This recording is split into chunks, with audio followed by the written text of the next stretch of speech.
Hey, welcome to the Facebook Live today about OLED versus LED TVs.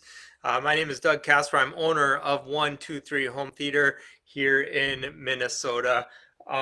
Please let me know if you have any comments as we get through this. I'm probably going to kind of go through my thing. I'm going to keep it about 5 or so minutes. I want to keep these kind of shorter so they're easier to digest, and we'll break these topics apart. But if you have comments while I'm doing it, please put them in and I'll look at them towards the end and try and answer any that I can on the fly. But let's get into it. So OLED or OLED versus LED TVs. Um, you know, there's a bunch of different types of LED TVs, and we will talk about that next week. So tune in next week if you want to learn more about all the different types of LED TVs there are. But OLED stands for organic light emitting diode, right? LED stands for light emitting diode. Um, and the biggest difference is the way the pictures are made. An organic light emitting diode has the ability for each light to turn on and off, and it makes the different colors. So as you're looking at the TV and you see the pixels, so if your TV is in here, it has tons of these organic light emitting diodes. And each one of those, when it gets electricity and the right signal, will make color. So it'll turn green, red, blue, and different shades of that, obviously. And then they make the picture across the screen. Where an LED TV, if you've ever heard of back in the day when we had plasma, a common term was LCD, liquid crystal display. So LCD. And the reason I say that, bring that name up, the liquid crystal display, is because LED TVs are actually liquid crystal displays. No one ever calls them that because it sounds really old and old-fashioned, and that's the type of monitors we had and TVs we had first, right after analog. So no one wants to hear that they're buying an LCD TV. We call them LED TVs now because that's the way the light is made. But an LCD, the picture is not made by the lights itself, right? What happens is on this liquid crystal display, there in each pixel, instead of creating light, it kind of has like a shade, a window shade, where it opens up. So if I'm here and then it opens up to let light through, and then when it wants to get dark, it closes. And so that's what allows the light to come through. And then there's filters for the red, green, and blue that interact with the electronics. So the difference here is this pixel can create light in itself. So you have millions of pixels on a TV, and on an OLED TV, this one pixel can create light.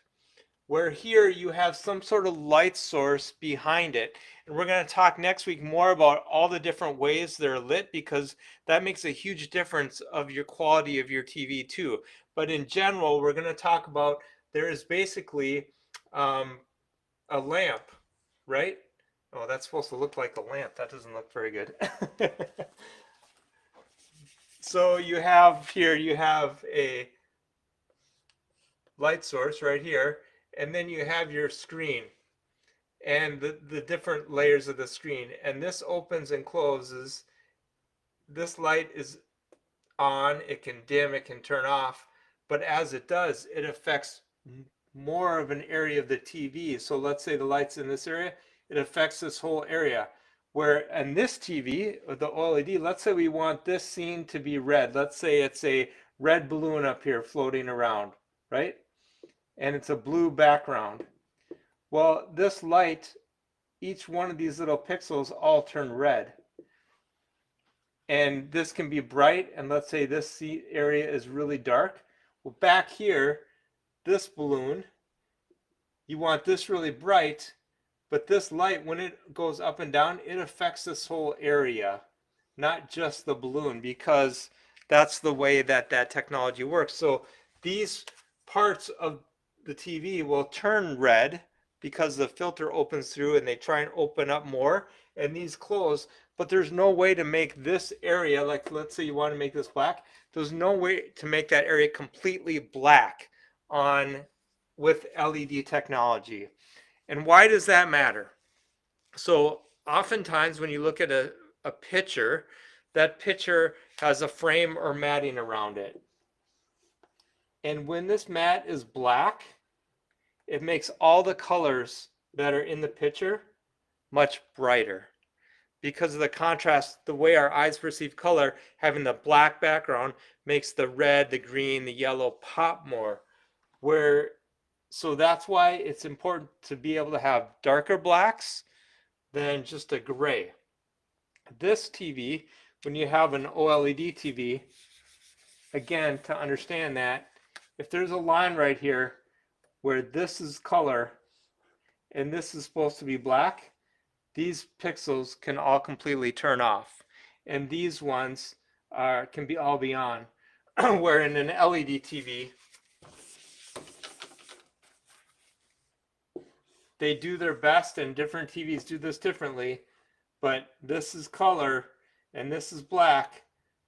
If there's lights over here, they can turn off, but the one that's in this area has to be on.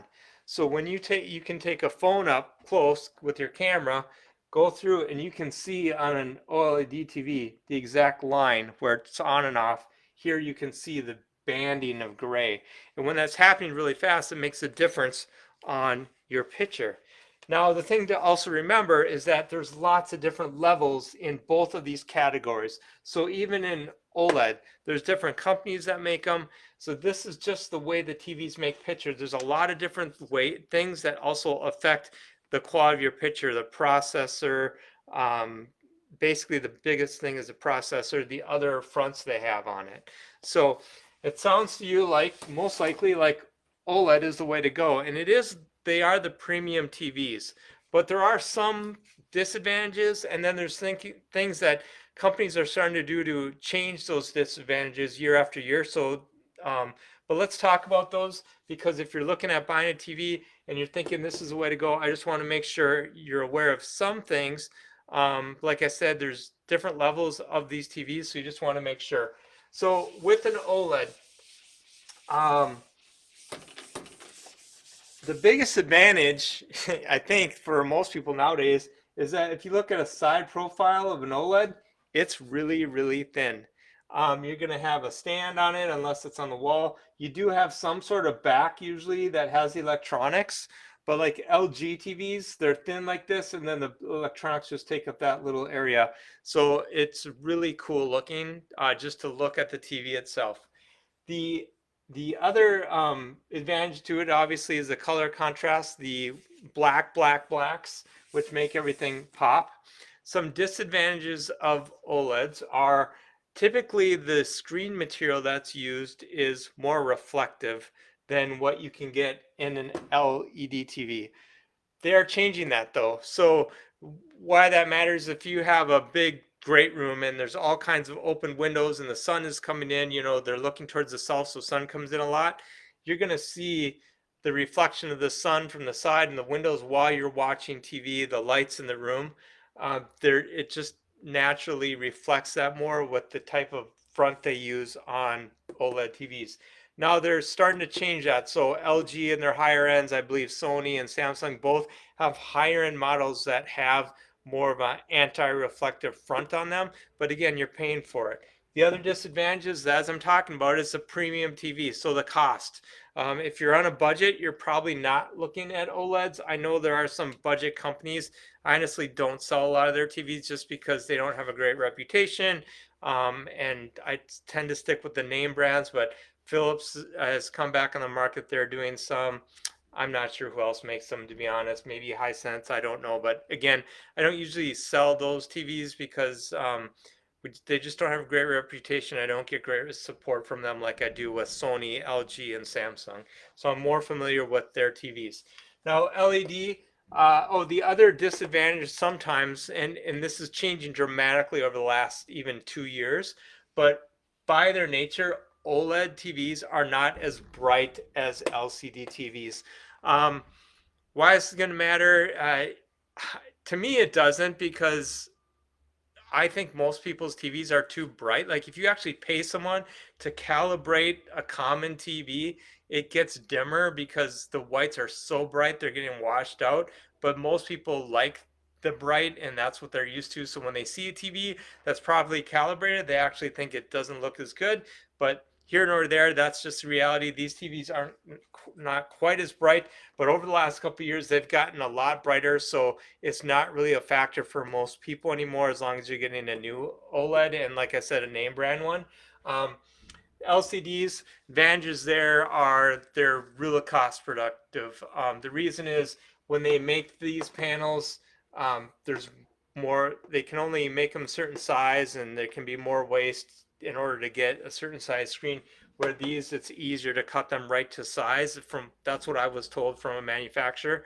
But so these are more cost effective. There's a lot of variety. So LED TVs are not bad. We're going to talk about next week about the different levels and some of the higher level that are what I would say right under OLED and sometimes very similar match. But buying this is the TV I got for myself when I was making a decision this last year for our family. They look phenomenal. I really like them. You can't really go wrong with getting an OLED. Like I said, the one time is maybe in a really bright room, but then just look for the ones that are anti-reflective. But if your budget can't afford it, next week, which is totally understandable, and you want to go bigger and still kind of get in that budget of what you have, we'll be talking about LEDs and the different types there. So I hope this has been helpful for you. I'm going to keep doing content like this every week, so please subscribe to our channel at 123 Home Theater here on Facebook, and we'll be putting these out. Love to hear any comments, things that you would like to learn more about. We'll put it on the docket to prepare for. But if you ever have any questions, we're here to help. We're in Minnesota, but we'll answer questions online too. So have a great day, and thanks for tuning in. Again, it's Doug with 123 Home Theater.